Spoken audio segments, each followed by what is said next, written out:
Dr.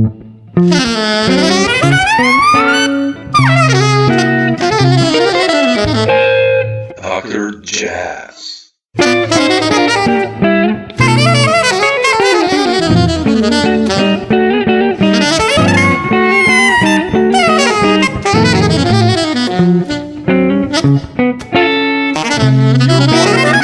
You're one of the first jazz concerts I saw live in my hometown, Maribor. If you remember, with John Abercrombie, you played here like in 1994 or 5, maybe. You played in a big theater house here in the town, and I was just like, man. Was that with Dan Wall? Yeah, with Dan, and you played those, Rainforest and Storms and all those tunes, and it was just. It was a great pleasure to be involved with those gentlemen. Yeah. I mean, I remember the energy you guys had. I saw you with John many times, but that concert here in Maribor was something special because it was such a nice theater, and when you start kind of with jazz, it's like, for me, this was just like, wow, that's what this thing is. So much joy to see you guys play, and So that was one of your first jazz concerts. I think it was my first jazz concert. Yeah. And how old were you? I think I was like 16. Okay. Yeah. And then I just, I went to buy all the records I could, like, you know how this goes, like following. And, I know the story. So, and I wanted to also ask you, like, I know you've played with John so much, and I have you on so many records with him, and I've spoken with so many people who played with John, and I don't know. I just wanted to ask you, how was it like to play with him and that trio, and how did your story actually begin with John? When did that happen? Okay. I've, of course, was aware of John when I was a teenager. I was aware of that band that he was involved in called, I remember that record, Dreams. Dreams, oh yeah, with Randy, and those with guys. Mike and Randy and Billy Cobham. Oh yeah. And I'd heard them, and then I was aware of all those gentlemen, and then, I was living. I was raised 1 hour from New York City. So then when I was like 19, 20, I moved into New York City. Yeah. And I was just going out and about and hanging out. And I had met John because I knew Richie Byrack. And I had sat in with Lookout Farm in '76. And from that time, I was connected with Dave and Richie. And what happened was Richie was playing in Abercrombie's quartet with George McDonald. And I sat in with them. And, we were just kind of traveling in intersecting circles. And I had the opportunity to sub for Peter Erskine a few times in the trio that John had with Mark Johnson. Right. Oh, wow. And so then from then we were doing different things, and we kind of would bump into each other on different record dates or, just on the scene. Yeah. And we were talking about how it would be great to do something with organ. And John had done things with Dan Wall, and that's how that group came together. Mm.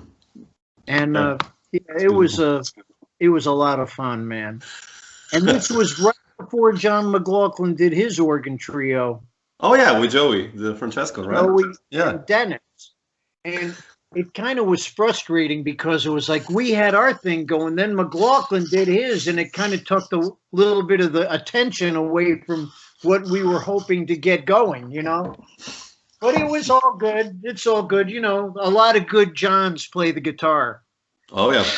You were involved with many of them. So, Yeah. you know, I wanted to. I will ask you later about the other John also, so how that story began. But speaking of this trio, how was it like with him as a band leader?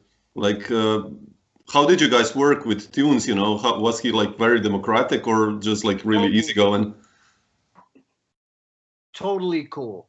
Mm-hmm. John was such a good person. And what I've noticed with most of the band leaders I've played with, usually if you're doing something with them and they want you there, they don't give you much direction. They trust you.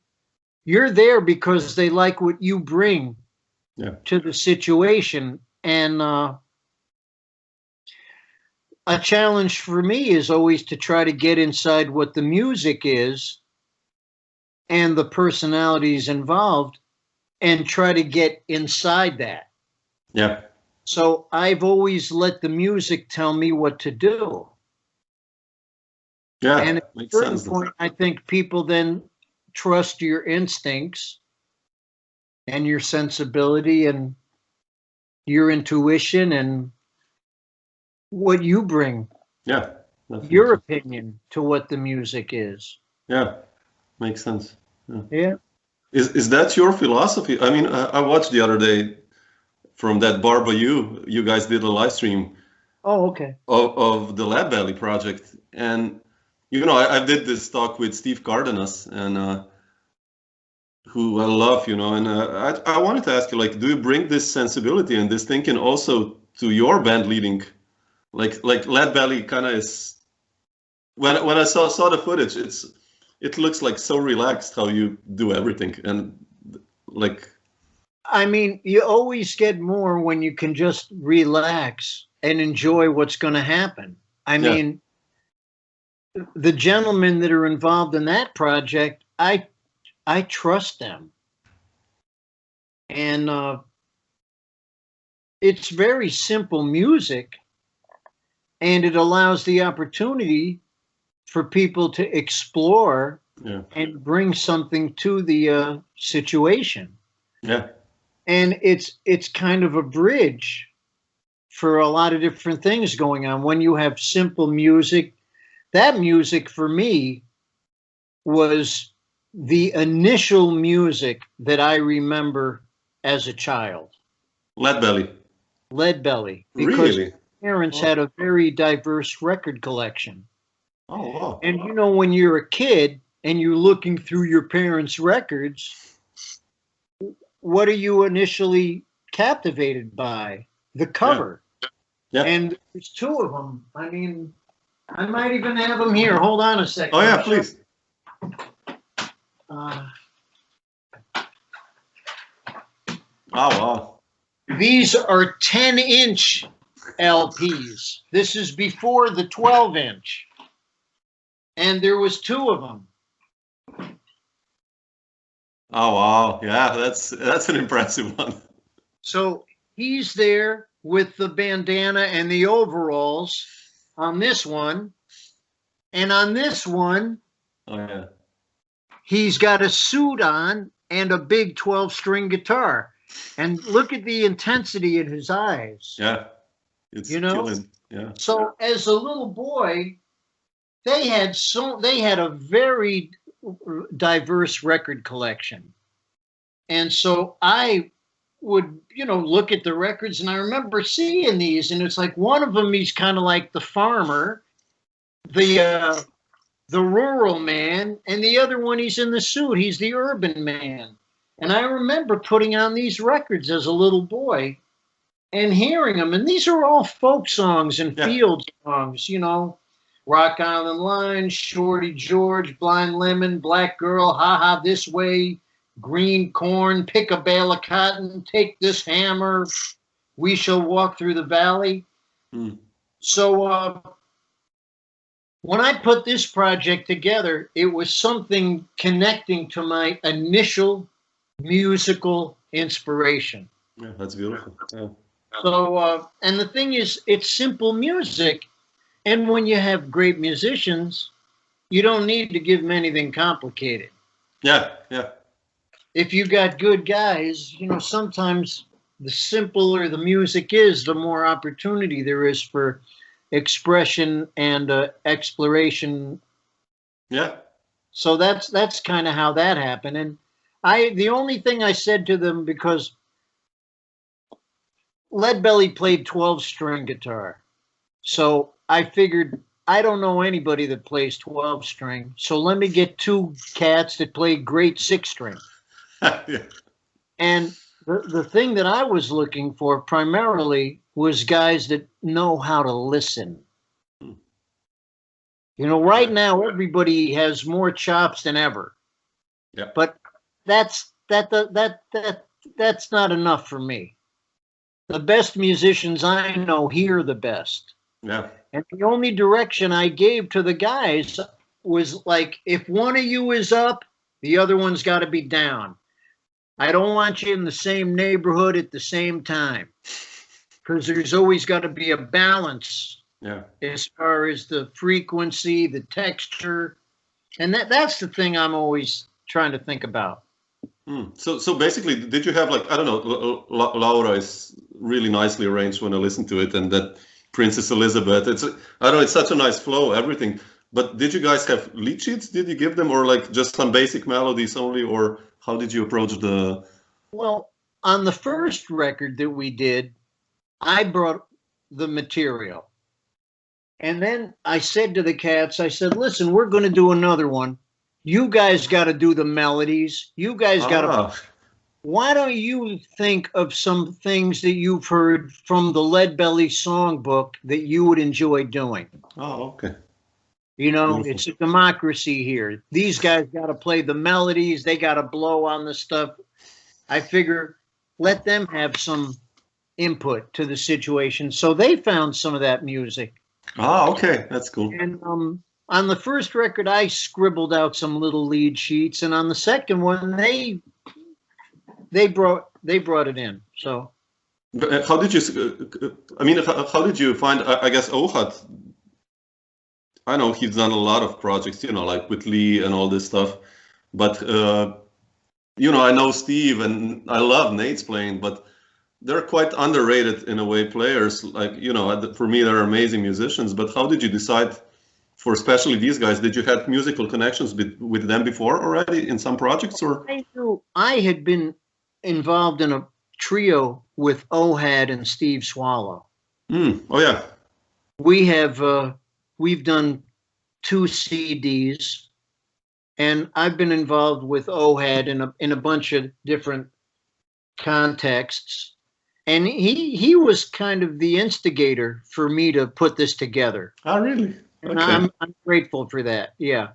And I was trying to think of, guys I knew, guitar players, and these are 2 guys that I really respect and admire. So it's beautiful. Yeah, I don't like to give guys much direction. I know I function best when people don't tell me what to do. Yeah, sure. They know who they call, I guess, of course. I mean, that's how it is. So you just try to find people where you can have a similar concept and a similar understanding. Vision and everything. Yeah. And these are people that all understand the tradition, but are not handcuffed to it. Yeah, that's true. Because I think we're all the product of everything we've been involved in. And when you come to the bandstand, you bring your whole life to that moment. Yeah, all the experiences. Everything that you've experienced, as you said, yeah. Yeah, that's beautiful. Yeah. I mean, you mentioned Lead Belly, but I don't know if we're talking about jazz and improvisation and drums, like, who were I don't know, do you remember some of the first jazz concerts you saw, like, let's say in 60s or? And I remember the first jazz concert I went to like yesterday. Oh, what was it? This is an interesting full circle story. So please. there was a benefit concert for an organization called the NAACP, the National Association for the Advancement of Colored Peoples. And Martin Luther King had been involved with, and quite a few people. There was a benefit for them at Leonard Bernstein's summer house in Fairfield, Connecticut, in the summer of 1964. I'm 8 years old. Wow. And my parents decided, let's go. It was an afternoon. It was a beautiful sunny day. And on the bill was Billy Taylor, Morgana King, Buck Clayton, Wes Montgomery, Dizzy Gillespie, Milt Hinton. Somewhere I have the program. And there was no bandstand. There was just like the patio on his house was just outside the house. Nothing was raised. And the way the yard was shaped, it was like a natural amphitheater. So people were sitting on this hill looking down to where the bands were playing. Beautiful. And I'm a little kid. And of course, I'm always intrigued by the drums. But I saw Dizzy. Yeah. And then you see Dizzy. And first of all, there's that crazy trumpet, right? And then there's Dizzy with the cheeks going out like that. And I'm just watching him, and he sees me, and he starts clowning with me when the other guys in the band were playing. Seriously? And somehow he ends up giving me a piggyback ride. Now, I don't remember the music. All I remember is this was the coolest guy ever. Yeah. You know, like everybody has like that uncle or somebody in the family who's the groovy guy and you just can't believe how cool they are. I'm 8 years old and this is like the coolest guy ever. And, you know, Dizzy, he was such a wonderful character. And he was very outgoing. He was very, very funny until he put the horn in his mouth. And then it was serious. Yeah. But he also was amazingly entertaining and engaging and a lot of fun. So I remember this energy. And years later, forward, I'm already working gigs around. I work opposite Dizzy with different bands, different gigs, hang out with him, have breakfast with him at festivals. And he's always very sweet, very nice. Then a few years later, I got to sub for Mel Lewis with the American Jazz Orchestra. And the program was all the Dizzy Gillespie big band music from the 40s and 50s. Wow. And that was a very formidable big band and some great charts. And the band is made up of the top New York cats. And on the gig is Al McKibben playing bass, who used to play with Dizzy. Yeah. And everybody. And John Lewis was playing piano. Wow. He was kind of the musical director. Milt Jackson was a guest. And then we're doing these charts, and Dizzy shows up with Percy Heath. And so Dizzy comes out, and it was like I was having an out-of-body experience. I got to play with Dizzy, with basically the modern jazz quartet. Yeah. Percy Heath, John Lewis, Milt Jackson, and me. And it's like, how did this happen? It's like, I couldn't believe it. You know, it's like, and the best thing about it is my father was at the gig. Wow, that's beautiful. So it's really a whole full circle thing. You know, Dizzy like turned me on, and little did I know, he probably changed my whole life. Yeah.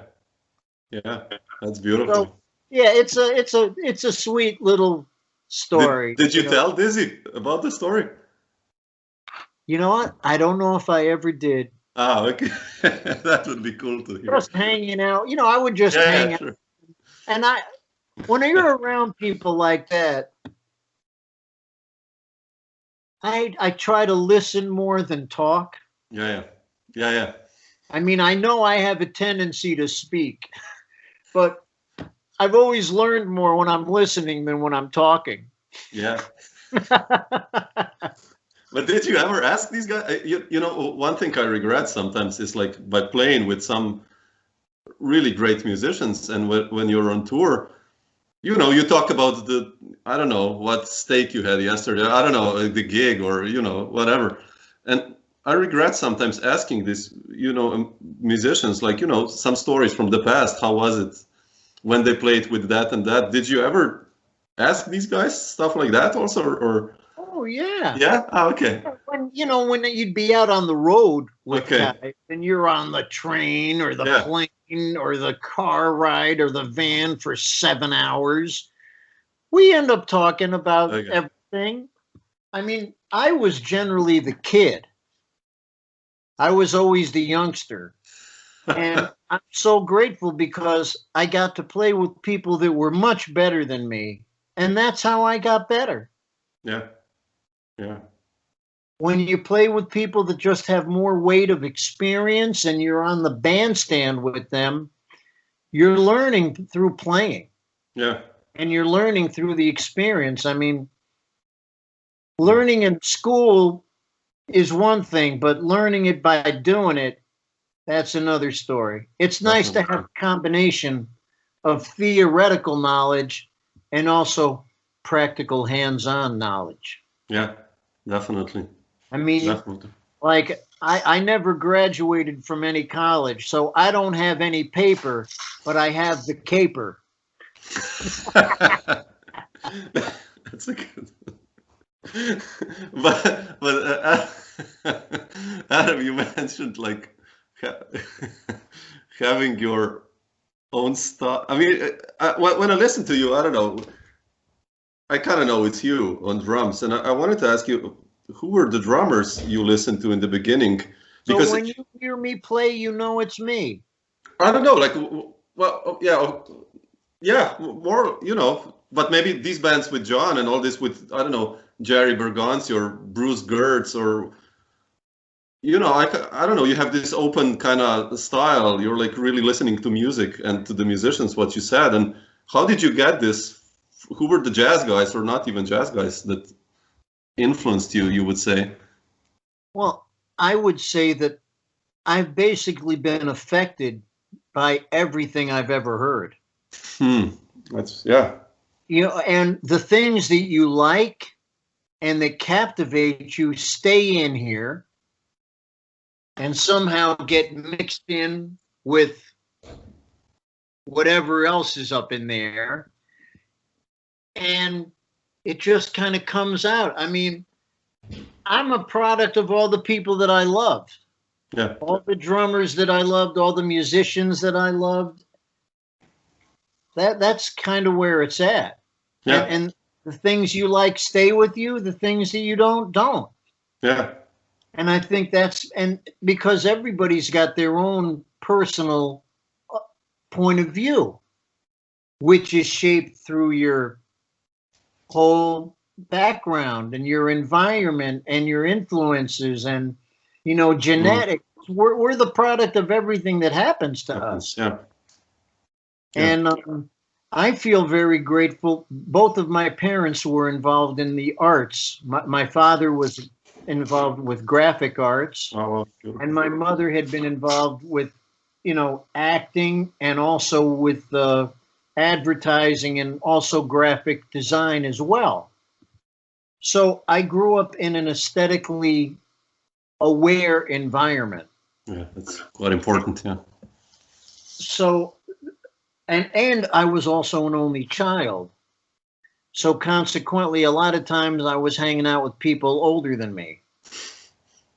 And my father was a wonderful visual artist, and a lot of what his effect on me translated from visual to audio. Mm-hmm. But all those things that make good art and everything are based on elements of balance, texture, contrast, the way things are put together. Yeah. So seeing all that I think really informed my point of view. Yeah, that's art behind you also talking about. Man, that's an old picture, man. My father did in That's beautiful. Talking about textures. 48. Wow. And there's all different styles. I mean, it's fascinating when I see some of his early work. It's very traditional, you know, like he had been absorbing people like Rembrandt. Yeah, like and as he was going through the different stages, yeah. You see the Matisse influence, the Picasso thing, the Chagall. You know, this is what happens as people evolve. So, yeah. So he's all around, which is nice. You know, he's gone, but they never leave. The spirit is here, just like the music. Yeah. Yeah. I mean, and that's the wonderful thing with the music, because you hear it. You know, so many of our heroes have left the building, but they're as strong as ever with the presence. Yeah. The spirits are eternal. It's true. You know, you put on I listened the other day to Village Vanguard, Coltrane. And it's just like, man, you know, yeah, it's as contemporary and modern as if it was done yesterday. You know, it's well, so, you know, great art is timeless. Yeah, yeah, true. You know, it transcends style, and just because something new doesn't make it better.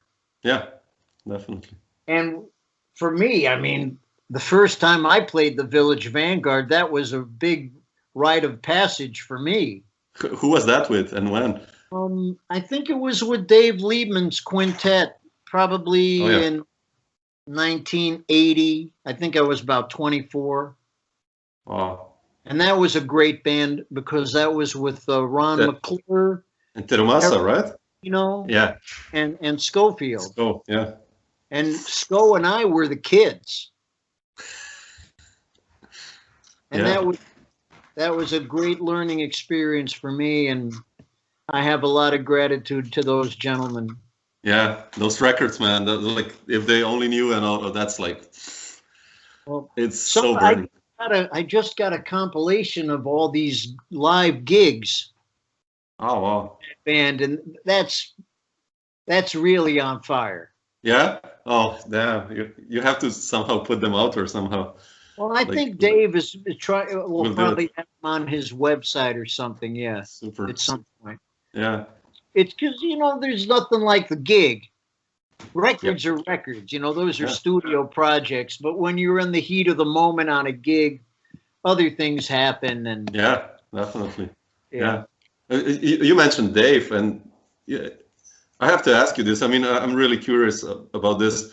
I've done these talks with, you know, all the incredible musicians you played with. I don't know, Jerry Bergonzi and Hal Galper and so many guys, Randy Brecker. And talking about this 70s scene in New York, I wanted to ask you how it was for you when you entered that scene as like a professional drummer. Do you remember how it was for you, like starting getting gigs and getting into the scene? You know, when you first arrive in New York, at that time, there was jam sessions going on at a few different clubs. Yeah. And I would always try to go and sit in wherever I could. And maybe you'd meet somebody there. And then, hey, baby, what's happening? Yeah, man, we're going to have a session. Do you want to come to this jam session? Or we're, you know, at that point, people had lofts. Lofts, yeah. So we could go to lofts and jam. And you kind of start meeting people and networking. And maybe one of your friends had a gig with somebody, or you heard that somebody was looking for something. And it's kind of spread. Yeah. You find bass players that you like playing with. They like playing with you. That's a good thing. I mean, for a drummer, there's nothing better than having a bass player that you can groove with and have a good time with. I mean, for me, I got my beat together and everything by having the opportunity to play with some wonderful bass players. And, you know, a drummer doesn't play with drummers. I mean, the best thing for a drummer to do is get with a great bass player. The best thing for a young bass player to do is get with a great drummer. Yeah. Because we got to figure out to get that spittle a ding with the yickety boom, you know? That's where it's at. Yeah. And there was people along the way, Steve Swallow, Ron McClure, Dennis Irwin, you know, as soon as, you know, and then getting to play with, you know, people like Ron Carter, Nils Hemming, Eddie Gomez, George DeVivier, you know, so many great bass players. It really helped me. Yeah. Yeah. That's incredible. Yeah. You know, the scene, it's like, you know, people hear you here, people hear you there. You end up getting little gigs, friends, whatever. Yeah. And one thing kind of leads to another, and people hear you. Maybe your buddy of yours has a gig with somebody, and the drummers out, you know, can't make it, or and they recommend you, and yeah. Like what were the other day I went to a friend's and he had a vinyl of Albert Daly's Renaissance, and you play on 2 tunes along with Charlie Persipis on the other tracks. My teacher, one of my teachers. And I saw that, I was like, damn, you know, it was like 1977. Was that one of your first albums that you did in New York? Yes, it was. It's such a burning record, man. It's with Cecil McBee, I think, on bass. Yeah.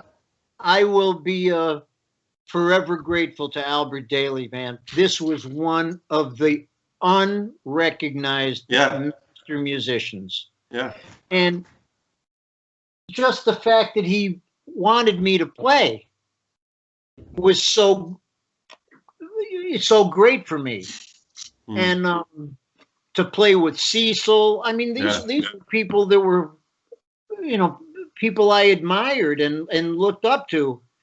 And Albert was a great musician, man. That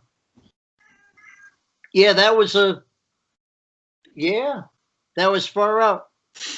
Yeah, so it's so burning. All those records from the 70s, this late 70s era with Dave Liebman, and everything is just so on fire. Terumasas, you know, those records. It's just everything is so like. Wow.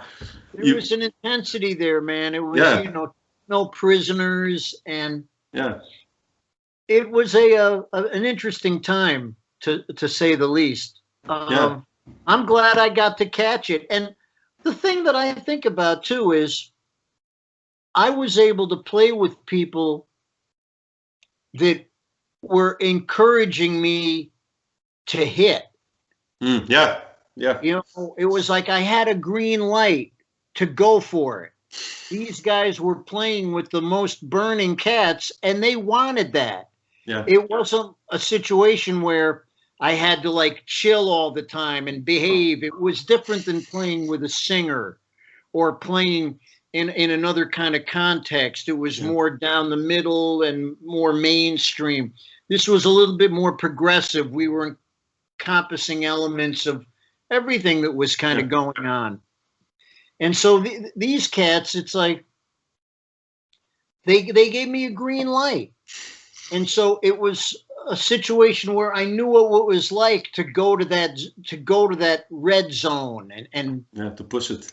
Yeah, and then what people wanted as I started getting older, they wanted that intensity and that fire, but they also wanted me to bring that, but to be able to bring it down there. Yeah. Instead of burning up here, they wanted it burning down here. So I had to learn how to channel that intensity in lower volume situations and things like that. So it was interesting because as I got older guys started hiring me, which was kind of fascinating. Getting to play with Stan Getz after playing with Liebman and Sco and those cats. Oh yeah, exactly. Was a great learning experience for me. Getting to play with James Moody for so many years was incredible because these were real guys. They were directly connected. You could tell when you were playing with these cats that they'd been on the stage with Charlie Parker, you know. That's amazing, right? Yeah. And to have that connection with that lineage, I'm just grateful, man. I mean, with this pandemic going on, and just basically booking cancellations one after another, I look in the rear view mirror, and I get some encouragement and a little bit of fortitude to help me keep going. Oh yeah. And it gives me a lot of, I just have a lot of gratitude that I've been fortunate to be involved in these situations. And I think back, and what you learn is so much more than any kind of monetary reward. I mean, if I think about it, I think of what people spend now to go to school to learn how to play jazz. Guys were paying me. And in truth, I should have been paying them for what I learned. Yeah, that's the best school stages. Yeah, I mean, when you're on the bandstand with cats and you'd be out, you could go out 5-6 weeks and hit, you know, every night. I mean, and what's happening is with each successive generation, there's less and less chance for that to happen. That's true, actually. Yeah. I mean, think of the guys that were playing in the big band era, guys that were playing with Basie and Duke and Maynard, Woody Herman, Canton. Weekly engagements and stuff. Yeah. Guys would be out on the road, man, for 5-6 months doing one-nighters. You want to get good? You can't practice that, man. Yeah. It's like doing it. There's no substitute for doing it. And, I mean, I've had maybe this many gigs in the past year. Yeah, sure. Yeah. Usually it would be 100 all the time. Yeah. So it's been, I had a little gig last night. I was just happy to make music with some people. Yeah, I know. I had a gig on Thursday. I was so happy. I felt like a small child after months, you know, just like, no audience, but still, you know. And what was the situation? We played like a quartet, like improvised, and then solo and duo, but you know, there was no audience. It was like a live stream, but still, just you know, to feel the bass player here and react actually to, you know, to him making padungu gadunga, like, oh man, you know, I get goosebumps now just because that's what you do, right? Bizarre. It's a nice feeling. So absolutely. I mean, the human being is a social animal. Yeah. And music is one of the great social processes that we can be involved in with others. Yeah. You can't practice playing with people. Yeah. You can only practice your skills on the instrument, but you can't practice this. Yeah, the ears. This has to be done with others in real time. And yes, I'm hungry, man. I'm hungry. Yeah, you'll come out of this like an animal, like 1977 Adam Nussbaum, like.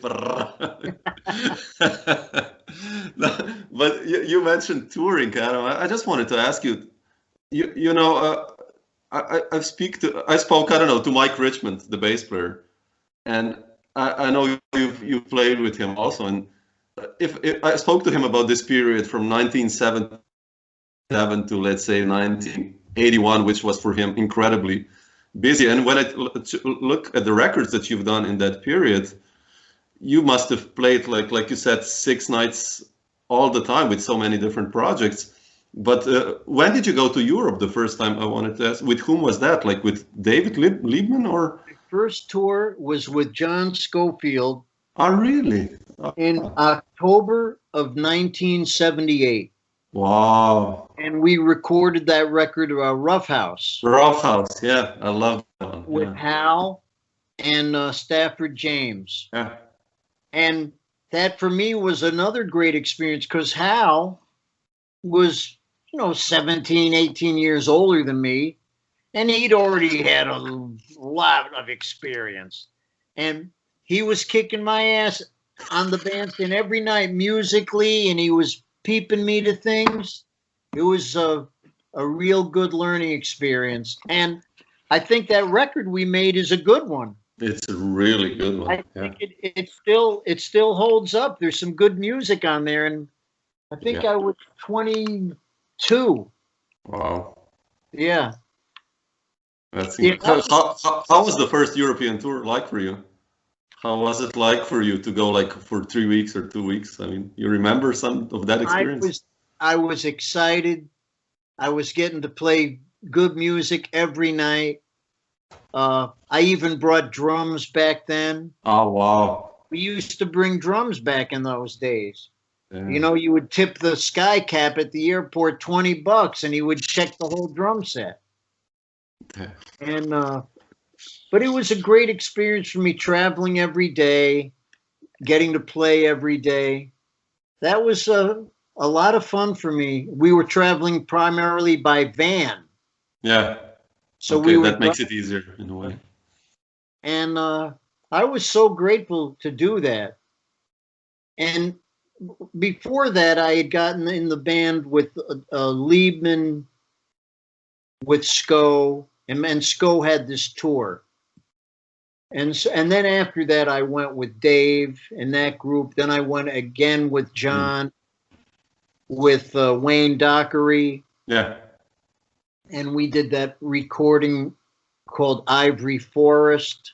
Oh, yeah. Oh, by hell. Yeah, I love that one with Scofield. Yeah, awesome. Yeah. Basically, it was John's gig and John's record, but he had already signed with Arista. It was like, okay, we'll do it under Hal's name. Wow, that's how it went. Okay, that's so cool. And that was each one of these experiences has been something for me to just learn and get it together. Yeah. It's something you have to enjoy the process. Yeah, definitely. Speaking of Scofield, I wanted to ask you, like, you mentioned best bass players, and I think you have a really special thing going on with Steve Swallow, and he's like the master bass guru. I saw him live so many times, and he's one of my favorite people. I love this man dearly. He's an incredible human being. And what about musically? Musically, this guy, he's everything you'd aspire towards. Somebody who has such a firm grasp of the tradition. He's one of the greatest musicians I know. And as a bass player, people forget he played the upright. Yeah, sure. He played the upright a long time. And he's rooted in the tradition of the great guys from back in the day. Percy Heath, Wilbur Ware. And when he was young, he played with Dixieland guys. And at the same time, he was also playing with Paul Bley. Yeah, exactly. So the balance of the tradition and the exploration, and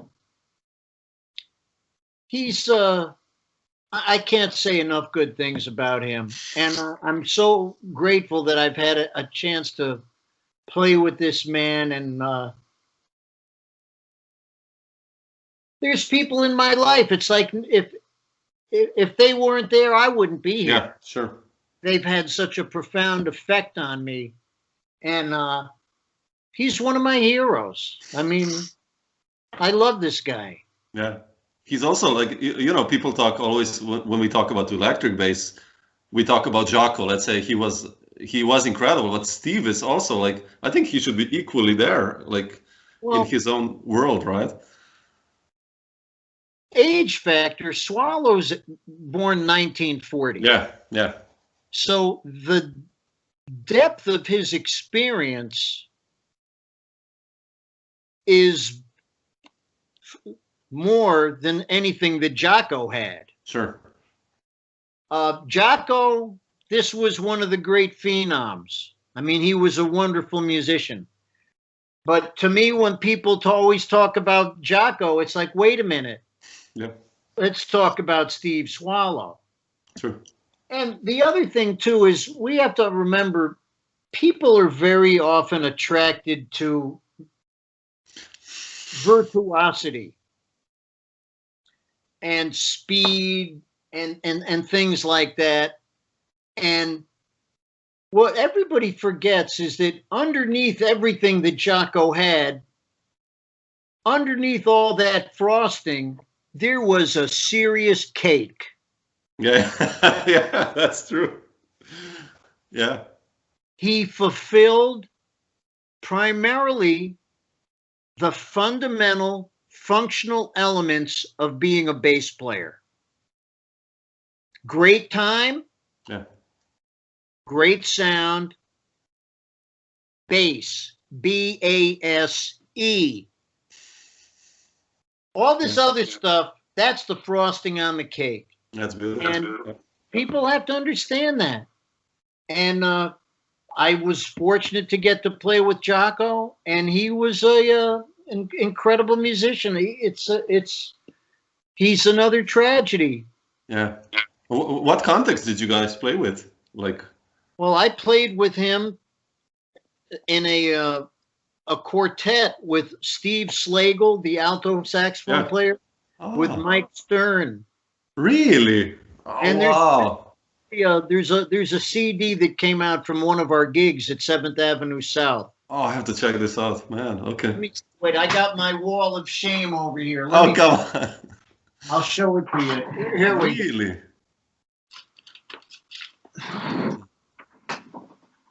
Live at New York City. Okay, I have to check this out. Okay, I don't know this one. Yep, it's on a label called Big World. Okay. And it was wow. From I think actually Jocko was subbing for Jeff Andrews. Oh, Jeff, yeah, man. Another great. And wow. yeah, and then we also did a tour of Japan where he was a guest with Gil Evans' orchestra. Oh, yeah. And there's a whole bunch of, all this stuff is showing up, man. There's no hiding anymore. Yeah, that's true. There's stuff on YouTube now, and yeah, I mean, that's beautiful. When Jocko was in, Weather Report with Peter, they were a great rhythm section, man. Yeah. And just those solo records he did, Word of Mouth, and the first one, and some of the stuff with Joni. Yeah, that's Shadows and Light. Yeah, man, it's beautiful. Hejira also. Hejira is. Yeah, this is a wonderful musician, man. Yeah. I mean, I'm glad he was here, and I wish he still was here, because Lord knows there's been a lot of tragedies along the way in this music, and I guess as we get older, we start to see that genius and crazy go very close together. True. And it's not easy out here, man. It's not an easy road. And to be able to keep your path and keep your sanity and your vision. Yeah, definitely. Yeah. Can I ask you, Adam, just some other thing? Like you mentioned Steve, and I really love a group that you guys did with Mike Walker, who's like for me one of the best guitarists, and Gwilym, the Impossible Gentleman. And I talked with Gwilym, and for me it was first when I saw that you guys kind of hooked together. I didn't know this happened, and I wanted to ask you how this collaboration happened with the British musicians, with those two guys. It's like a collaborative band, right? In a way. Well, Mike Walker had this idea initially. Oh, really? Oh, wow, okay. And I think the idea was to connect with an American rhythm section. Okay. And Steve and I are a very potent team. That's you are for sure, yes. And it was also interesting, too, because the age spread. Yeah. I mean, when I was in the trio with Swallow and Chris Potter, the Damaged in Transit group, yeah, I love that one. Yeah. we were all 15 years apart. I'm 15 years younger than Swallow, and Chris is 15 years younger. Amazing. And that's another amazingly gifted musician, Chris Potter. Chris, oh man, he's for me one of the best tenor ever players. I mean, yeah. I remember hearing him when he was 14 and he was playing his ass off. With Red Rodney or? No, at an Abersold clinic. Really? Oh, yeah. Man. Yeah. There was a bunch of guys that you would hear at these camps along the way. I remember there was Larry Grenadier. Oh, yeah. Kenny Wallinson. Sylvia Cuenca, Ethan Iverson. I'm sure I'm forgetting somebody. Yeah. These people that have amazing talent, and all they need is experience and a chance to be nurtured. Yeah. And what I love, and I think about it, is in this community, the elders, if you could play, the elders were so gracious and gave you such encouragement. Yeah. And helped you out. And I'm so grateful to those people along the way, those heroes of mine. People like an Albert Daly, Elvin, Mel Lewis, Al Foster, Billy Hart, Roy Haynes, Jack, Eddie Moore, so many guys. They were all encouraging. Yeah. And the guys, and you think about it, guys did that for them when they were young. Yeah.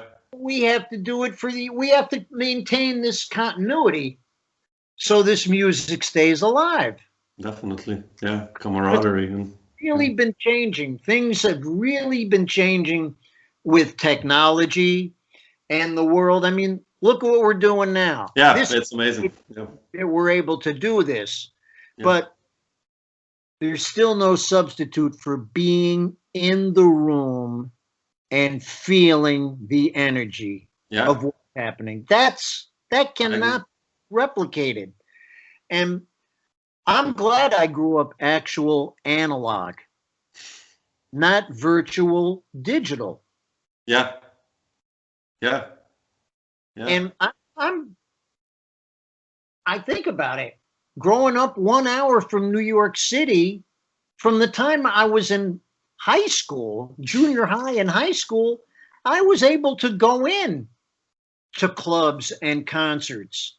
See all these musicians. And hear the people I was listening to on records, and to be in the room and feel that energy and that commitment and that focus of intention. Yeah. Which is just, I think about it and it's like, wow, I'm so grateful. Because it was real. Did you ever see like Tony Williams or Alvin Jones or these guys like live or many times, right? Yeah. How was that like? I mean, amazing. Hundreds. Right? I probably saw these guys hundreds of times, man. Yeah. That's amazing. I mean, I saw Tony Williams' first Lifetime band with John McLaughlin and Larry Young. Yeah. I saw that band. I was I think I was 14 or something. I saw that band. That was like loud as it can be, right? But you know that advertisement, there used to be an advertisement for Maxell tape where somebody's sitting in a chair and they're just being blown away. Yeah. That was one of the most intense concerts I'd ever seen. And then going to the Vanguard, being able to see Monk when he was still around, playing in a club, Sonny Rollins in a club. I mean, I loved cats, man. I was stalking guys. I'd be stalking Elvin. I'd be stalking Mel Lewis. Mel Lewis, he was like so supportive. He was like a New York daddy to a bunch of us drummers. If he liked you, he was very giving to you. If he didn't like you, forget it. He definitely didn't take any prisoners. Yeah. But Mel was so encouraging, and he was so good to us, man. You know, Kenny Washington, Danny Gottlieb, myself, Dennis McCrell. We all loved him. Jeff Hamilton. He was like Papa San for us. Yeah. And I can't thank these people enough, man. Yeah.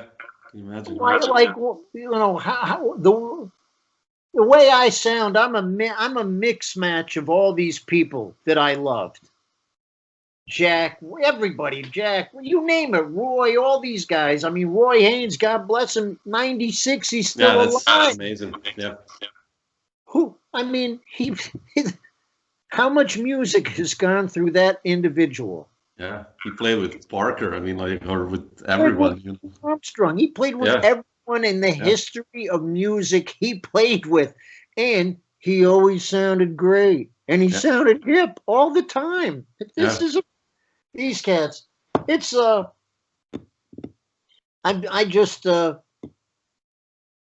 I may not be so rich here, but I'm real rich in there. That's a beautiful one. Yeah. Art Blakey, I mean, you know, stalking Art Blakey, Max Roach, going around seeing these guys, all the guys. Yeah, that's amazing. Billy Higgins, probably, right? And everybody, you see Billy Higgins, Mickey Roker. Oh man, Mickey. Joe, so many guys, man, and there are all these cats in New York. You know, seeing Steve Jordan, Steve Gadd, Chris Parker, that whole other scene too. Then cats that were coming in like Ignacio Baroa.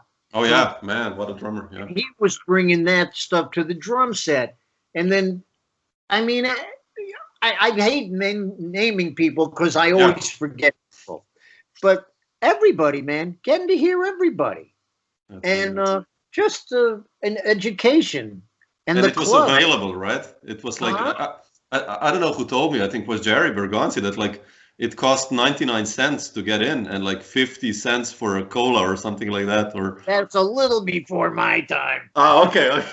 But what would happen is if you played a club, usually they would let you slide in there. Okay, yeah. And then sometimes if you knew one of the guys in the band, they'd sneak you in or they'd bring you in, you get on the guest list. And beautiful.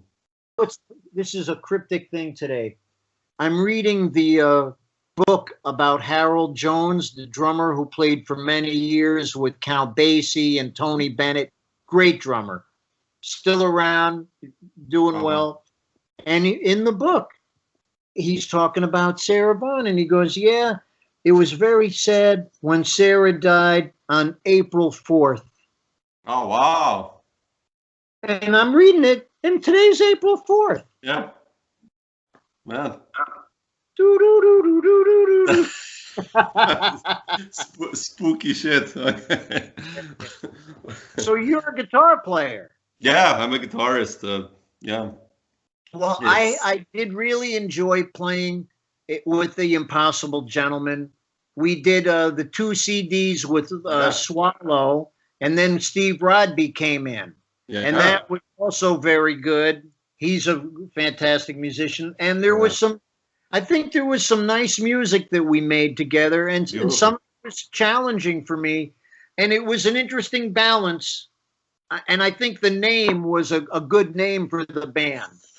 Because you would think, these guys coming together to make music? You know, you got Gwillem. He's completely coming from one world. Yeah. Mike Walker, that's another thing. You got Swallow and me, that's another thing. I thought it was an appropriate name, and there was some good music, man. It's beautiful records you guys did. Yeah. Yeah, there's Mike Walker, man. Woo! Did Such you a ever player. Ropes Project? No, I mean I have him like on a couple of albums by Julian Arguelles, you know, the saxophone player with Steve. Ropes. Ropes. No, I don't know this one. Have to check Do it a out. search for it on YouTube. Ah, super. Okay. He did a whole thing writing for strings. Really? Oh, wow. He I don't know did that some one. beautiful writing, man. To check it out. He's one of those underrated guys, like, you know, John Paricelli, the guitarist from UK as well. But all these guys are like incredible players, but like, you know, should be well known at least in my ears and eyes. So, but yeah. I mean, where I grew up in Norwalk, Connecticut was 1 hour northeast from New York City. And in that area, there was some very good musicians. There was, and there was also a gentleman there named John Mehegan. Yeah. The initial books on jazz improvisation. Yeah, I love those. So he was there, and some friends of mine would take lessons with him, and I would go when like I'm like 15, 16, I'd go and I'd play at the lessons sometimes. And I had a chance to do gigs with John, and he was real cranky, and that was good because he would like bark at me and say stuff, and then he wouldn't tell me why. Then I'd have to think about coming to my own conclusions. Oh yeah, that's smart. The good teacher kind of leads you there, but you have to find out for yourself. But there were some really good guitar players up around that area. John Scofield grew up in the town next to me. He grew up in Wilton, Connecticut. Wow. And when I was in a band with one of the Thompson brothers, John was in a band with the older Thompson brothers. That's amazing.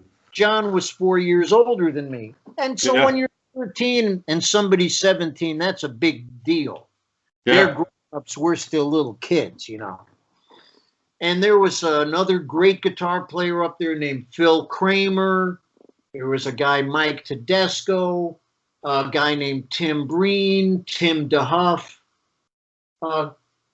Larry Coryell lived up around there. Oh, wow. Jerry Mulligan lived up around there. Keith Richards lives up around there now. Who else was up there? Oh, it's a musical area. Dave Brubeck was up around there. I'm blanking. I mean, movie stars were up there. Betty Davis. Because it was just 1 hour from New York City, and it was near Long Island Sound, and it was kind of a very nice place. And there was a very good guitar teacher up there. He was a local guitar guru, somebody named Link Chamberlain. Don't know. Linc. He was had quite an impact on people. The guitar player Bill Bickford. Yeah. We grew up together. He's one of my buddies. Oh, really? Oh, wow.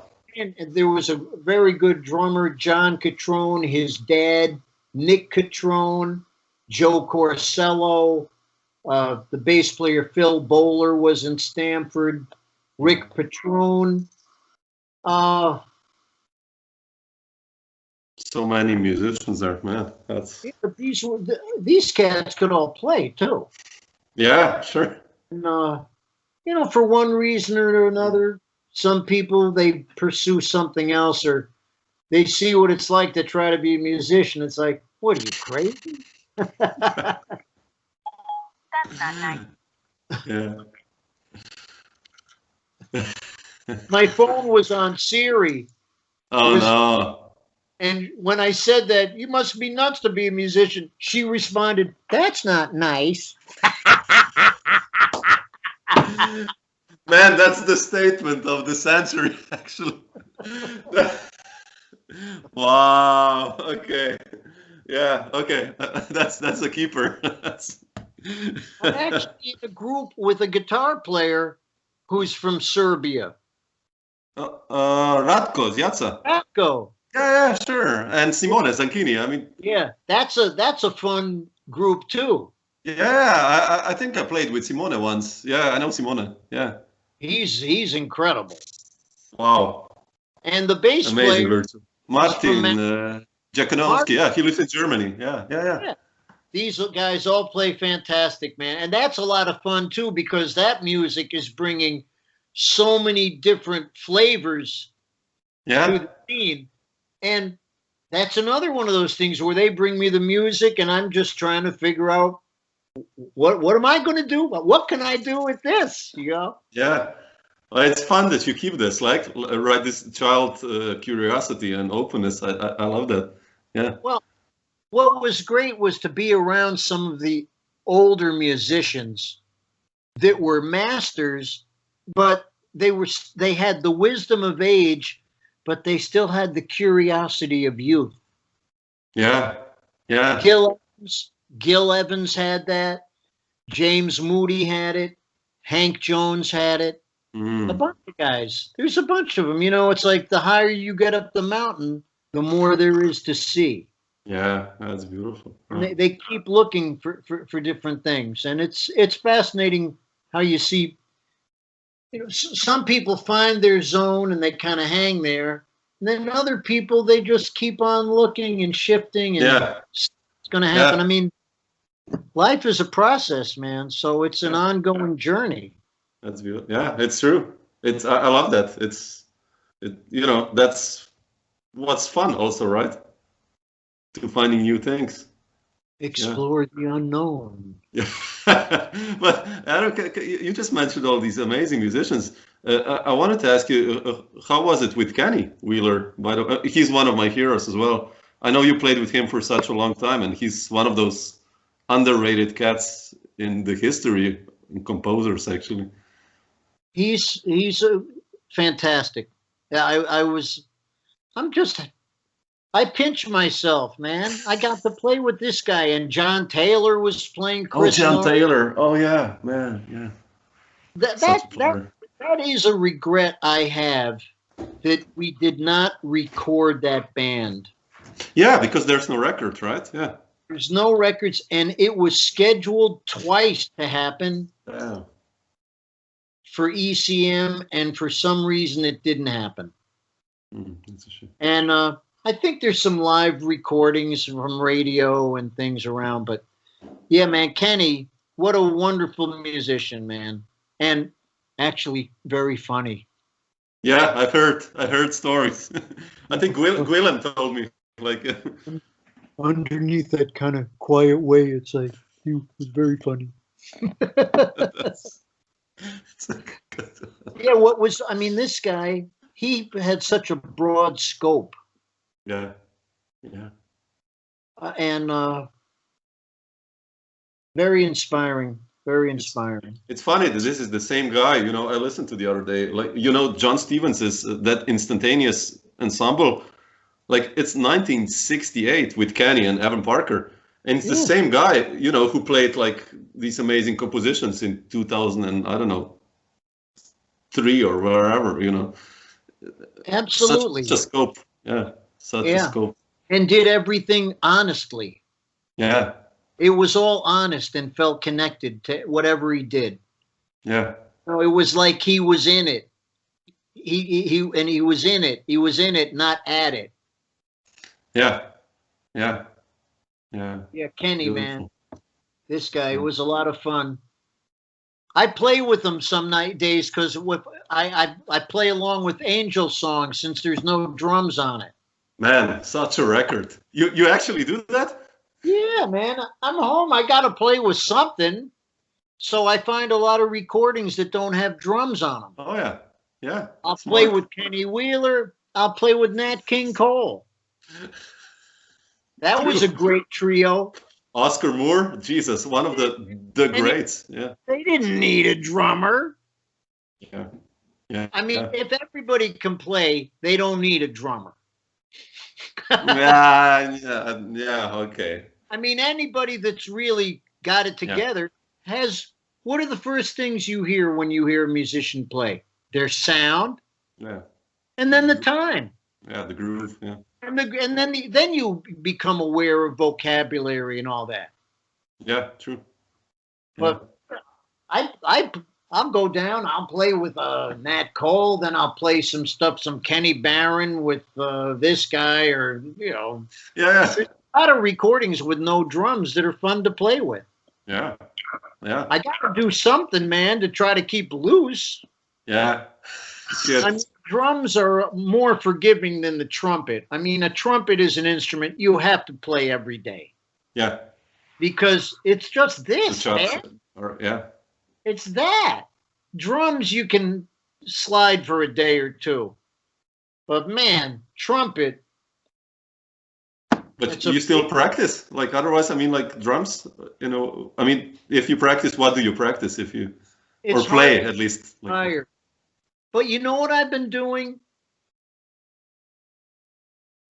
I've been reviewing some of the traditional American snare drum literature.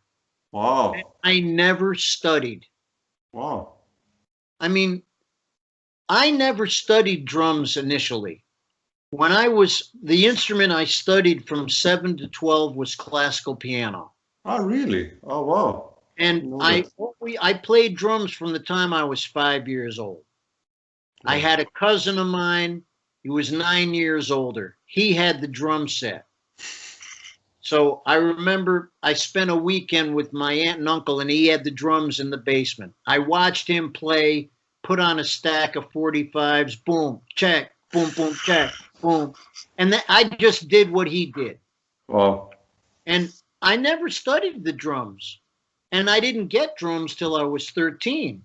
Wow. But I was playing on pillows along with the radio and anything going on. Yeah. And so I kind of came to the drums for music. I didn't come to music from the drums. Drums, yeah. So I never understood rudiments. I never did any of that. So I've recently this year been getting some of these books out, like by a gentleman named Charles Wilcoxon. And basically, when you hear Philly Joe Jones, his vocabulary is coming from that base of information. Yeah. And that incredible understanding of that language with his audacity and his slickness created this amazing individual that we hear. So I've been hearing this stuff for years, but now I'm looking at it, trying to play it, and it's kicking my ass. So it's kind of fun to investigate something that just kind of missed. Yeah. When I talk to some drummers that I know, and they go, "You never did that?" I go, "No." They go, "What? You never did that?" So we all get to our places through different journeys. Yeah, sure. I mean, so this is a fascinating thing to investigate, and I have to do it real slow, man, because I hear better than I see, and there's a lot of 16th notes and a lot of that. That's bad. that's always bad. It's a challenge. Yeah. Yeah. But the thing that I do is I like to just go down and sit down and just play time. Yeah.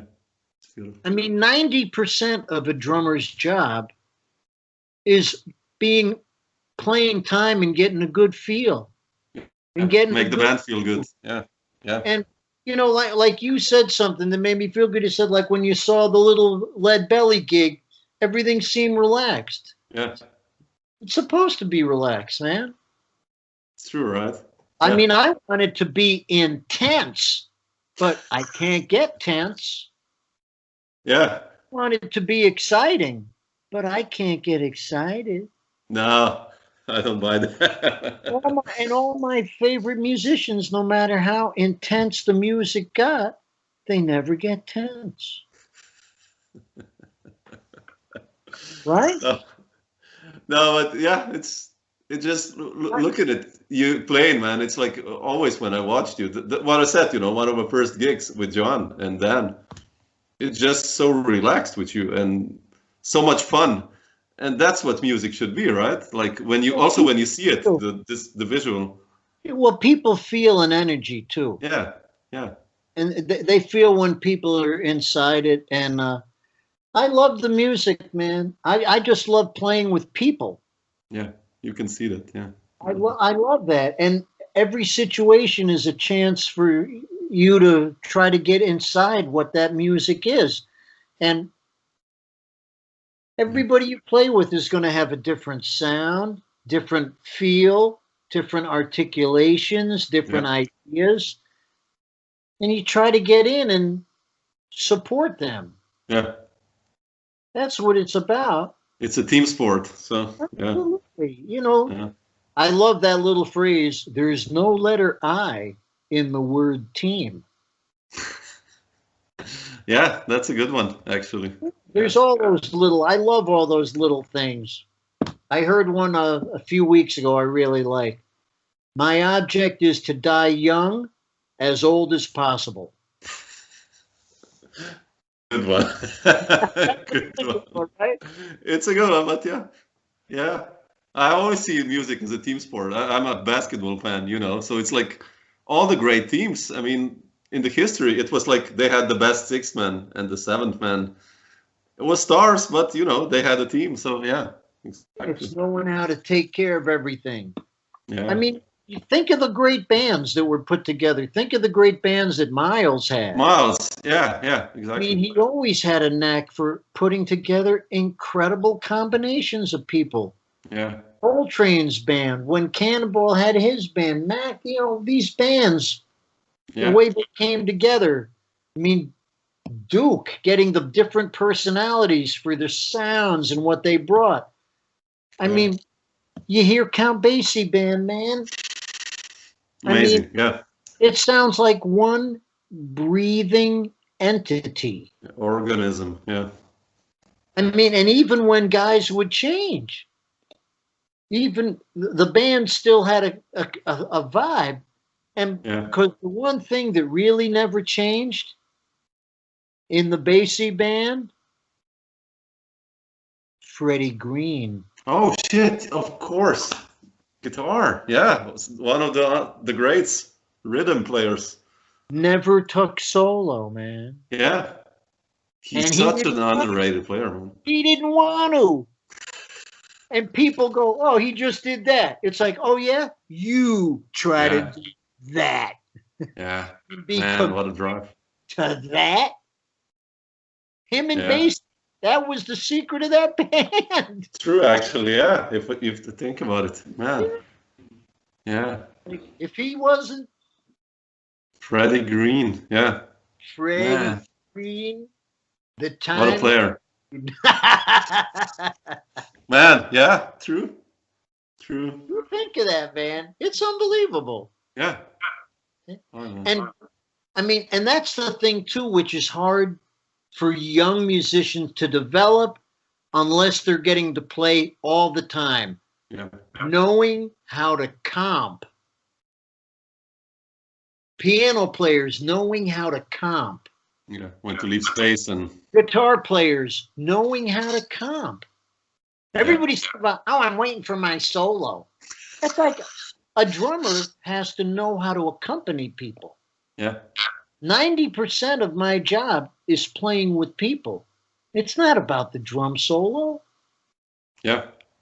And you think of those guys that all the singers loved, the piano players that worked with great singers. Yeah. They may not be like Art Tatum or Oscar Peterson. No, sure. But knowing how to get inside and support. Yeah. Somebody once said they thought a great comper was like one of the dogs that leads a blind person around. A seeing eye dog, you know how to lead them around and stay out of their way. Yeah. Damn. Yeah. Yeah. That's an art, man. It's true. Yeah. Don't try to fuck up the rhythm or harmony. Just support it. Yeah. I mean, when you're so inside, you don't even know it's there. Yeah. It's locked. Yeah. Yeah, it's just Beautiful. something you can appreciate. Yeah. So, you, Adam, all right, anyway, thanks so much, man. I'll let you know when this is online, okay? yeah, thank you, man. And thanks for what you're doing for the community. Yeah, I hope at least I've contributed something these days. And Maybe we'll play one of these days. Give me a gig. okay, I'll keep this word. Yeah, I'd love to. I'd love to. All right, man. Be safe. All You the too, best Adam. to you and your family. Thank you, You man. too. Thanks so much. Bye. Ciao. Ciao.